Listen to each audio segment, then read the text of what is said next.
Perkutut itu sebenarnya nggak ribet sih mas, nggak ribet.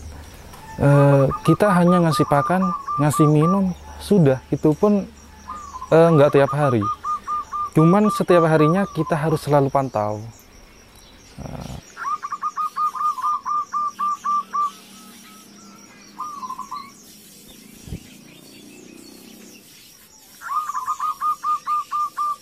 Assalamualaikum warahmatullahi wabarakatuh. Perkenalkan, nama saya Salman Al-Farisi, pemilik SA Bird Farm, Desa Madupat, Kecamatan Camplong, Kabupaten Sampang, Madura.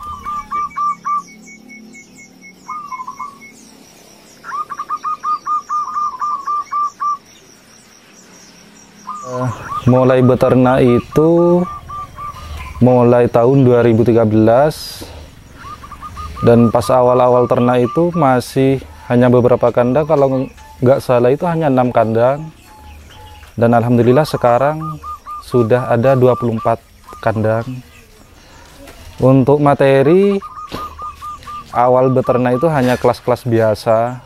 Untuk saat ini alhamdulillah untuk event-event lokal masih bersaing lah, istilahnya seperti itu.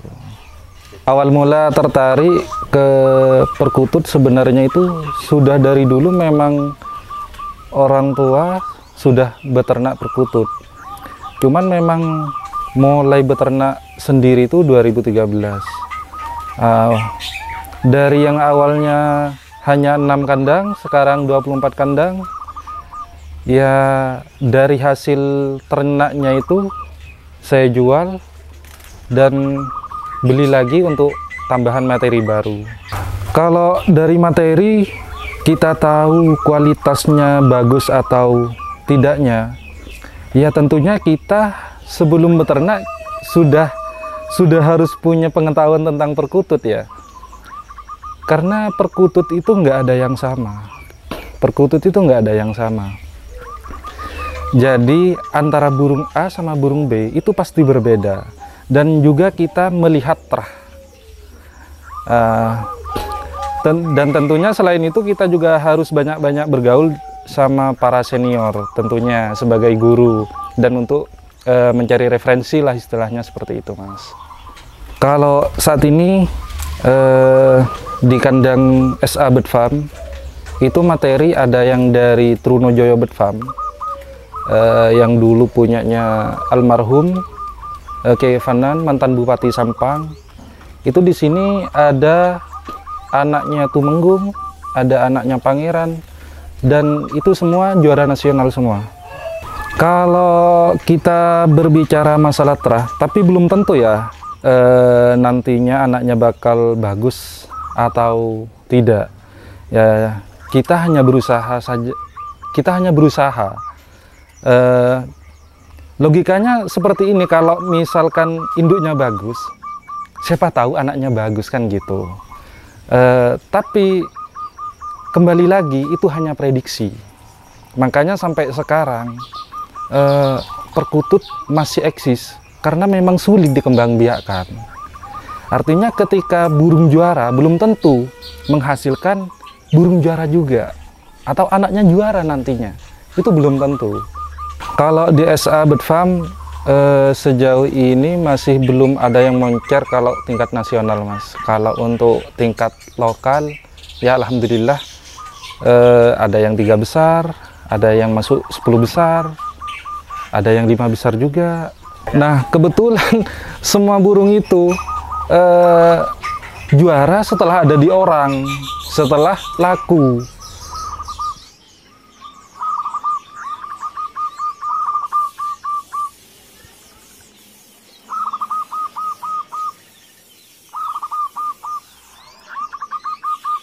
Nah, untuk mencetak burung juara itu memang tidak mudah, Mas. Selain kita berkaca ke materi, kita juga di situ harus intens melatih burung itu. Karena itu akan membentuk mental dan juga karakter burung itu. Meskipun kadang ada burung bagus, itu kalau bunyi di rumah-rumah tapi pas di lapangan malah nggak mau bunyi. Nah itu, kalau masalah apa istilahnya perawatan, kalau perawatan itu insya Allah setiap breeder, setiap peternak itu punya resep masing-masing. Dan mungkin itu akan menjadi rahasia perusahaan lah, istilahnya seperti itu. Kalau rawatan harian ya paling ya dijemur, dimandiin, mungkin itu aja sih Mas. Kalau dari pakan, kalau pakan harian yang pasti millet yang putih. Dan kebetulan SA Bird Farm selalu mengambil millet yang kualitasnya paling bagus lah, istilahnya seperti itu Mas. Kalau extra fooding untuk burung harian palingnya ketan hitam seperti itu sih Mas. Dan kita juga kembali lagi kita belajar sama burungnya. Burung itu maunya gimana gitu. Kalau mandi mungkin 1 minggu 1 kali. Kalau rawatan untuk lomba ya lebih intens lagi sih Mas. Perawatan intens itu sebenarnya ya kembali lagi kita belajar sama burungnya. Setiap burung itu karakternya nggak sama. Kadang ada burung yang maunya sering dimandiin baru dia mau bunyi di lapangan. Kadang ada burung juga yang nggak mau, malah nggak mau mandi, istilahnya seperti itu. Kalau dimandiin malah nggak bunyi. Dan juga dari extra foodingnya juga beda. Terus pemberian vitamin juga beda. Setiap burung itu nggak sama Mas. Kadang burung ada yang mau sesering mungkin dia dikasih jamu atau vitamin seperti itu. Malah ada yang burung malah nggak mau. Kalau bagi breeder, penyakit pada perkutut itu yang paling sering dijumpai yaitu cacingan. Untuk solusinya, untuk penyembuhannya, ya dikasih obat cacing. Dan itu biasanya juga banyak sudah dijual di toko-toko tempat orang jual pakan burung gitu. Kalau senot itu mungkin sulit untuk penyembuhannya, cuman ya jarang. Untuk tingkat kematian perkutut itu sebenarnya sangat rendah sih Mas. Perkutut itu burung yang mudah beradaptasi sebenarnya ketimbang burung-burung yang lain. Sepengalaman saya itu perkutut ini tahan di semua cuaca, mau panas mau dingin, perkutut ini tahan. Tipe-tipe stres itu juga banyak itu sih Mas, banyak istilahnya, banyak penyebabnya. Kalau stres karena pasangannya mati, itu mungkin ketika dikasih pasangan baru, mungkin itu bisa sembuh. Tapi kadang ada burung yang memang dikasih pasangan baru, dia itu memang jodoh, tapi nggak kembali seperti semula. Ada. Kalau stres masalah tempat juga ada. Dan itu biasanya sembuh dengan sendirinya. Lama-kelamaan beradaptasi dengan tempat yang baru, biasanya itu juga sembuh dengan sendirinya sih Mas. Gitu. Untuk pemasaran SA Bird Farm itu rata-rata pembeli itu memang langsung mantau ke lokasi Mas.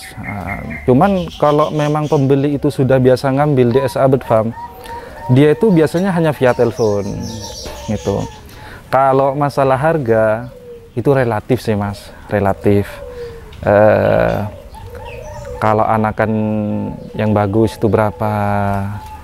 Karena memang perkutut itu kadang nggak sama.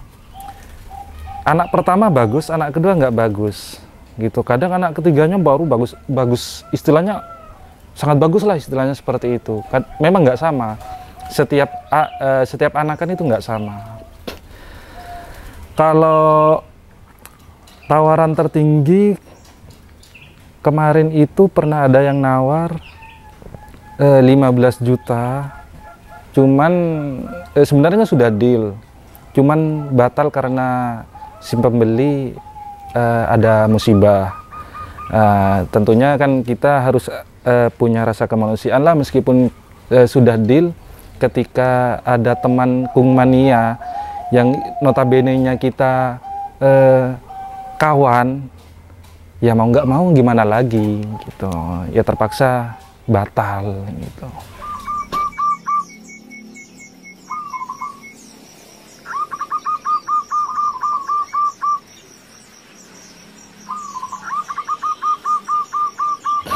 Kalau penilaian lomba, istilahnya burung yang di lomba itu apa aja yang dinilai.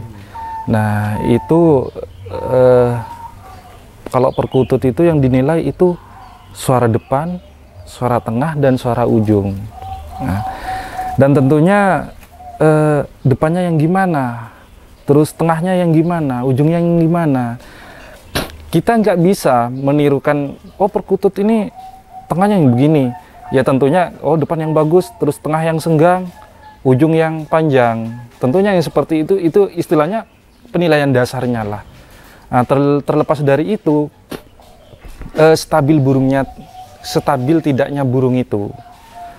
Nah, terus di setiap babak itu selalu bunyi apa tidak.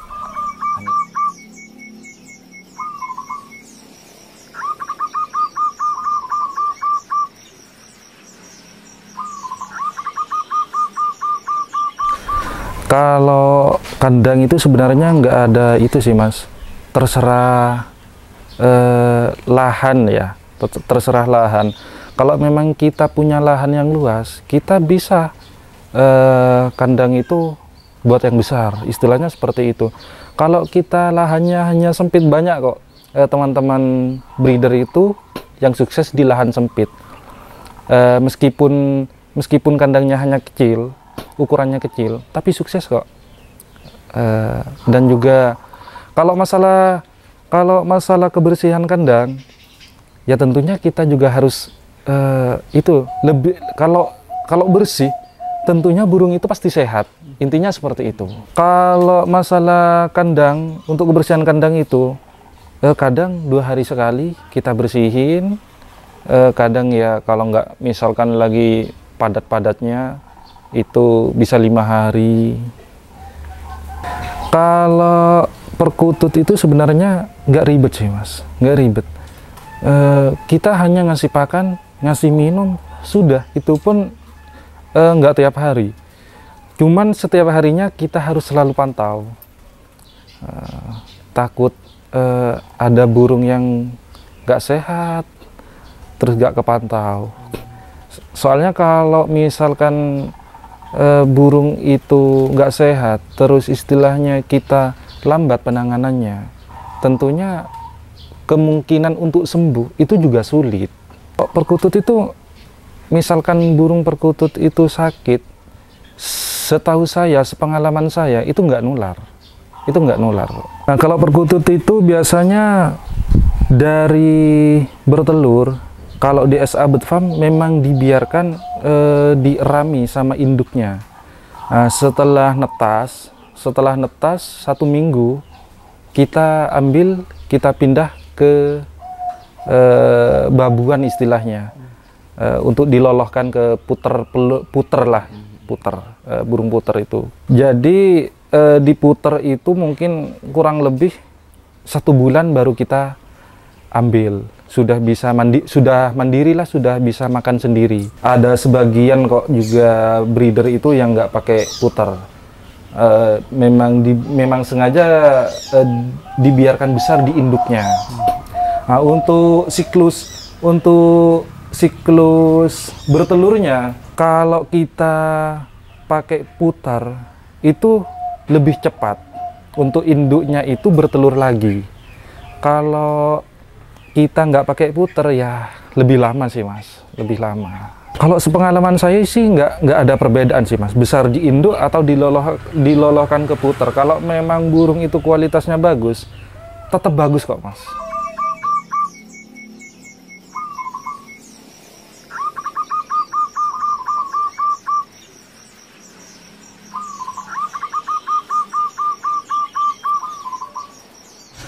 Kalau peminat perkutut, mulai saya beternak itu 2013 sampai sekarang, alhamdulillah sekarang itu makin banyak peminatnya, dan banyak dari kalangan anak muda.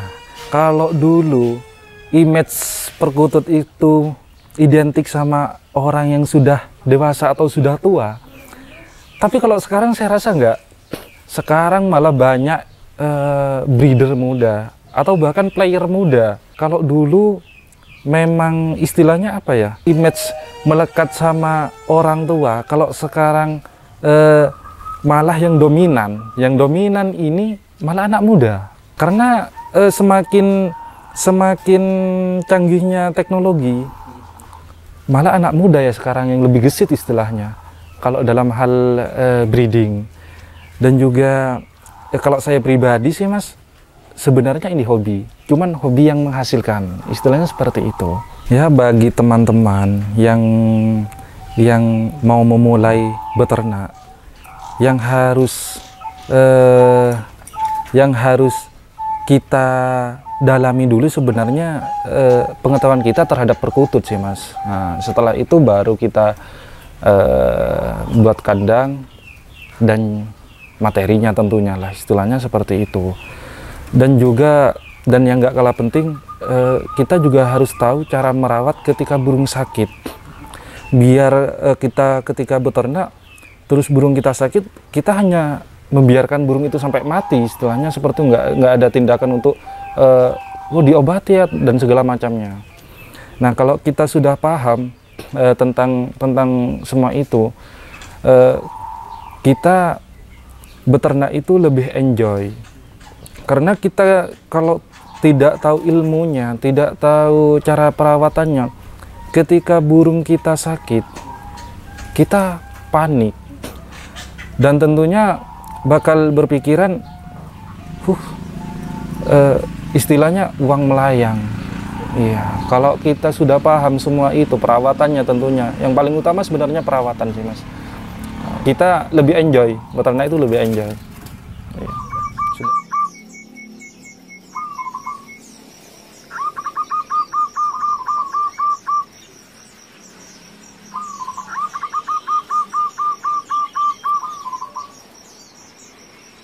Terima kasih sudah menonton video ini, semoga bermanfaat. Wassalamualaikum warahmatullahi wabarakatuh. Jangan lupa like, komen, dan subscribe channel YouTube Legenda Kreatif. Terima kasih.